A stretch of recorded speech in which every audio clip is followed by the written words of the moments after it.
is pleased with who and what and where I am, while I reach gently for more.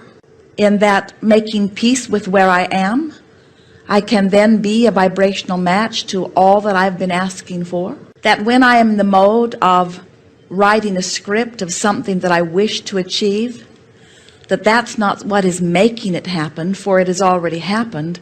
That's what lets it happen.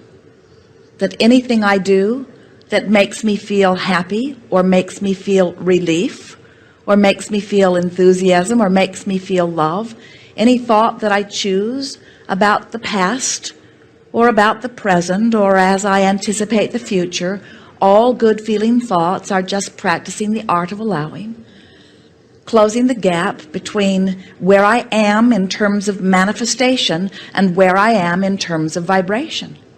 So are you getting it, that you have preceded yourself vibrationally, and that you can feel the content of that new you that is in the process of becoming? And are you beginning to really feel the 2 points of vibrational relativity, vibrationally where I am right now in relationship to vibrationally that which I have become? Do you have a problem with the word vibration? Are you understanding that everything is vibration, including and especially you? And that when you are aware that you are vibration, then you can begin to feel for the harmonics of vibrational harmony. Or you will sense the discord in vibrational disharmonic. In other words, everything is about that, isn't it?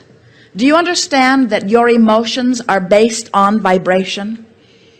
And that the emotions that you feel are your indicator of what you are doing vibrationally, meaning your emotions are your indicator of that vibrational crack between what has manifested and what you're observing and what you're thinking about it and what you're offering vibrationally and the true vibrational nature of your being.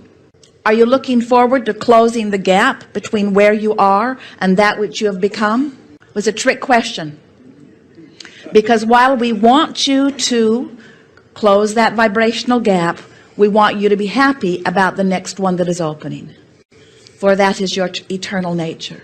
Sometimes our physical friends will say, well, when I get over there, then I will feel much better. And we understand that, because we know there are things that you want, that you believe if you were living, you would feel better in living them rather than living without them. But there is a trap in that thought that goes like this: I'm less happy here than I will be when I'm over there. And since all of your vibrational offering is being offered from here, then if you're less happy here, you can't get there. And then you say, well, when I get over there, I will feel better. And we say, we don't question that. It's just that you can't get over there until you feel better. And you say, but how do I feel better over here when I'm not over there? And we say, by looking for things that are over here that also feel good. But there's another thing.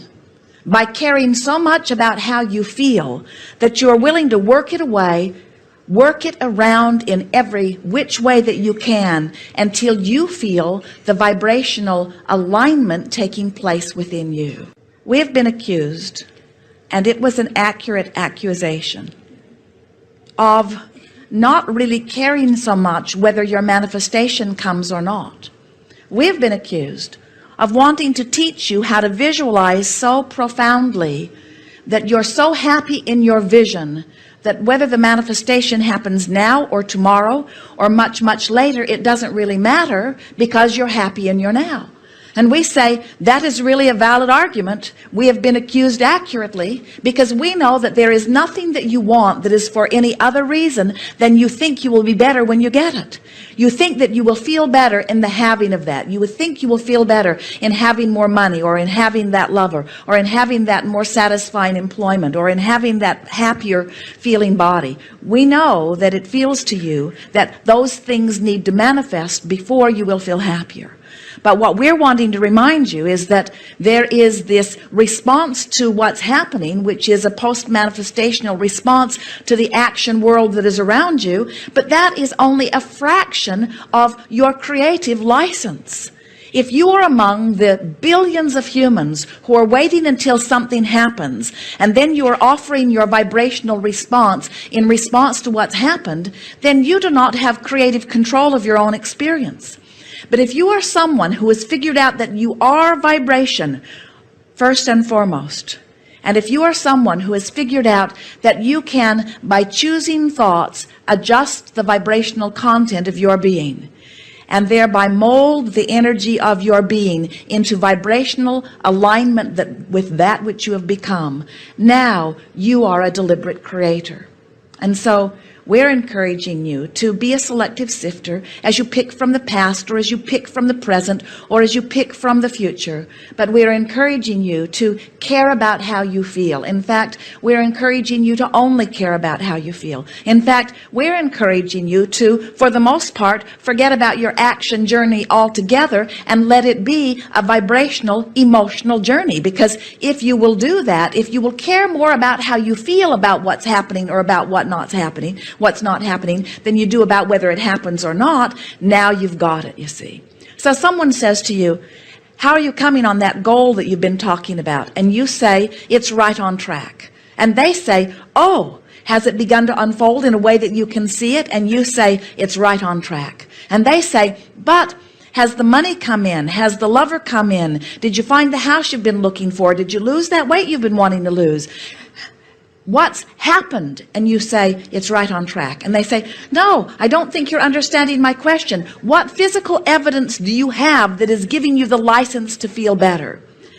And that's when you say, I have left that old modality far, far behind, because I found out that I was going about it backwards. When I demanded that I get what I'm looking for first so that I can have an emotional response to what's already happened, now I'm not creating. Now I'm just observing. I'm just regurgitating. I'm just responding. I'm just having knee-jerk reactions.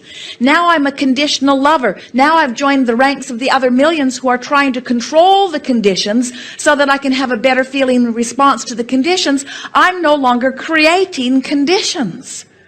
And if they are very wise in listening to your wisdom, they will say, well, how would someone go about creating a condition? And you would say, by using the condition as I always must to help me conclude what I would prefer, but then immediately taking my eyes off of the not preferred condition while I expectantly reach for an improved condition. And they would say, I didn't really hear what you said. Can you give it to me in easier terms? And you would say to them, I've learned that I'm healthier in my imagination than I am in my observation. Because when I imagine, I can make it just the way I want it to be. And they would say, oh, you're a dreamer. You're not a realist. And you would say, oh, I never face reality. I create reality. I don't look at what is and regurgitate more of it. I look at what is, automatically launch desires, and become the fuller version of that which I am, and then I feel my way into vibrational alignment with what I've become. So then they would say, you mean you don't set goals? And you say, not as such. I'm the blessed one, you know. You mean you don't set goals? You don't identify what you want? Oh yes, I do that all day, every day. I can't stop doing that. When someone's rude to me, I want them to be nicer. When I'm rude to someone, I want to be nicer. When someone says I'm bad, I want them to understand that I'm good. When someone feels that they are bad, I want them to understand that they are good. When I or someone is sick, I want them to be well. When I am confused, I want more clarity. I can't stop deciphering life, and I can't stop setting goals. But something I've learned is that I automatically set my goals, and I've been setting so many of them that I've created this magnificent vibrational escrow. The source energy has all lined up and waiting for me. And now my work is to become vibrationally worthy of all of the good stuff that I've been asking for. Vibrationally worthy, they say. What in the world is vibration? How can somebody be vibrationally worthy? And then you will tell them the greatest secret of all. To be vibrationally worthy, you just have to care more than anything else, more than life itself, because it is life itself, how you feel. And then you have to be willing to work your thoughts around in whatever which way you can until you find relief from thoughts that don't feel good. And while you gradually replace them systematically with thoughts that feel increasingly better. Well, how does one go about that? Well, you look out at people who annoy you, and you feel the discomfort of that annoyance. And then rather than asking them to change their annoying behavior, you just work it around in your mind so that they don't annoy you so much. Your friend would say, that seems hard. And you would say, it was hard for me at first, because at first I was so accustomed to just responding to whatever was. I would see something and I would have a knee-jerk response to it.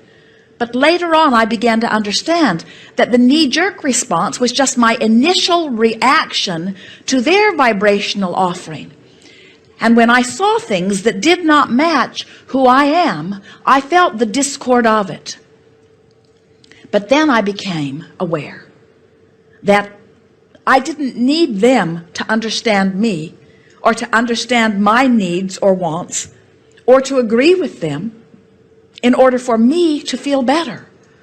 And in that acknowledgement came my first and my true recognition of my power and of my freedom.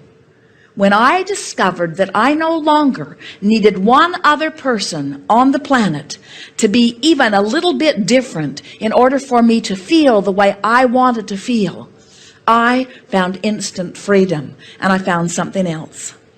I found an ability to love them anyway. And when I found that I could love them anyway, I returned to the true nature of my being.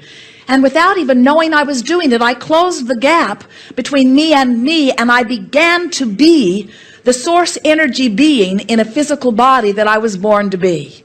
And then, as far as I am concerned, you can tell your friend, then I had my first real birth, where all that I was meant to be was focused with me in this moment. And then your friend might say to you, digging through horrible things that have happened even in this day somewhere on the planet, you mean you can look at this wretched experience and you can find joy and love in it? And you say, no, I can't look at things that are horrible and feel good. But by practicing looking at things that feel good, the horrible things don't show up in my life. I have to look pretty hard to find them. Law of attraction doesn't bring me the horrible things when I've tuned myself to the well-being things. And then say to your friend, and anyway, as I look out into this world, there's way more that's going really, really well than is going really, really wrong. Do you know how hard we have to look to scrape up the bad stuff? Who was it that decided that it was our job to find all of the problems and solve them? I found it, you can say to your friend, to be utterly overwhelming. And so I began to tune myself to the good things of life.